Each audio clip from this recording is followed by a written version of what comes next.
Papa Francisco revela a profecia de Bento XVI sobre o futuro da Igreja.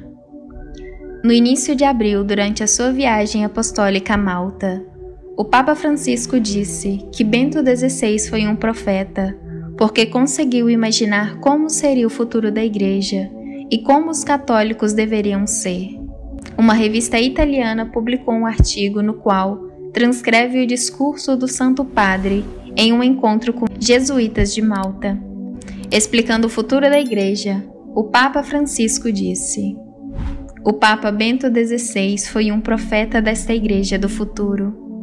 Uma Igreja que se tornará menor, perderá muitos privilégios, será mais humilde e autêntica e encontrará energia para o que é essencial. Será uma Igreja mais espiritual, mais pobre e menos política, uma Igreja dos pequeninos.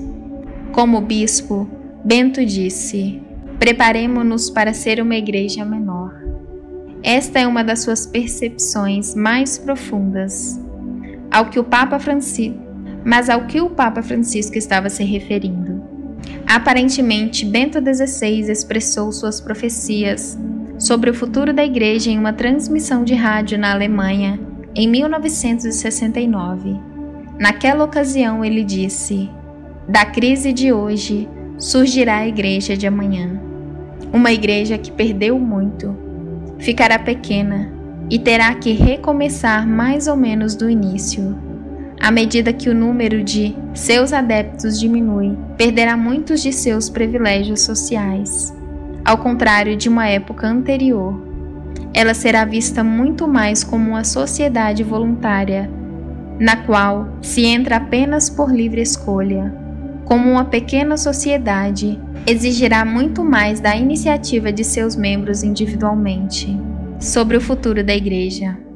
Mas em todas as mudanças que se possam imaginar, a Igreja reencontrará a sua essência e com plena convicção naquilo que sempre esteve no seu centro: a fé no Deus Trino, em Jesus Cristo, o Filho de Deus feito homem, na presença do Espírito até o fim do mundo. A Igreja será uma Igreja mais espiritual, sem as pretensões de um mandado político, flertando tanto com a esquerda quanto com a direita, disse Joseph Ratzinger na época. Sobre o futuro da Igreja, o Papa Francisco acrescentou: a alegria da Igreja é evangelizar. O verdadeiro problema não é se somos poucos em suma, mas se a Igreja evangeliza.